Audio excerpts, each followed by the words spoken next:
ইকবালের দর্শনে দোয়া বা প্রার্থনা কেবল কিছু চাওয়ার জন্যই হাত পাতা নয়, বরং এটি মানুষের ক্ষতি বা আত্মসত্তাকে অসীম সত্তার সাথে যুক্ত করার একটি গভীর বৈজ্ঞানিক ও আধ্যাত্মিক প্রক্রিয়া।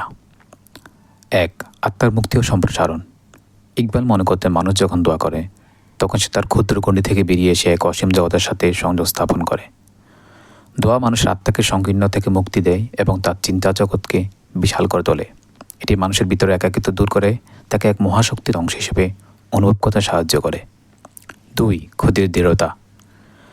সাধারণত মনে করা হয় দোয়া করলে মানুষ অন্যের উপর নির্ভরশীল হয়ে পড়ে, কিন্তু ইকবালের মতে দোয়া মানুষের আত্মনির্ভরশীলতা বাড়ায়। যখন একজন মুমিন দোয়ার মাধ্যমে আল্লাহর কাছে নিজের আকাঙ্ক্ষা ব্যক্ত করে তখন তার সংকল্প আরও দৃঢ় হয়। দোয়া মানুষের অবচেতন মনকে লক্ষ্য অর্জনের জন্য প্রস্তুত করে তোলে। ৩. ভাগ্যের পরিবর্তন ও দোয়া। ইকবাল একটি সাহসী ধারণা পোষণ করতেন, দোয়া কেবল মানসিক শান্তি দেয় না, বরং এটি মহাবিশ্বের গতির উপরও প্রভাব ফেলতে পারে। তিনি বিশ্বাস করতেন মানুষের হৃদয়ের আকৃতি যদি তীব্র হয় তবে তা আল্লাহর ইচ্ছার সাথে সাথে মিলে গিয়ে তকদির বা ভাগ্যকেও পরিবর্তন করে দিতে পারে।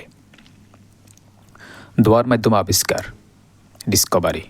ইকবালের মতো দোয়া হলো জ্ঞানের একটি উৎস।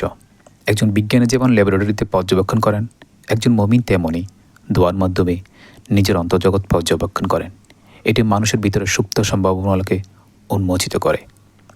ইকবালের দর্শনে দোয়ার 3টে দিক। আকাঙ্ক্ষা। দোয়া মানুষের ভিতরে মহৎ আকাঙ্ক্ষাগুলোকে জাগ্রত রাখে। সংযোগ। ক্ষুদ্র আমিকে মহান আল্লাহর সাথে যুক্ত করার সেতু বন্ধন। পরিবর্তন। এটি মানুষের চরিত্র ও সংকল্পে আমূল পরিবর্তন আনে।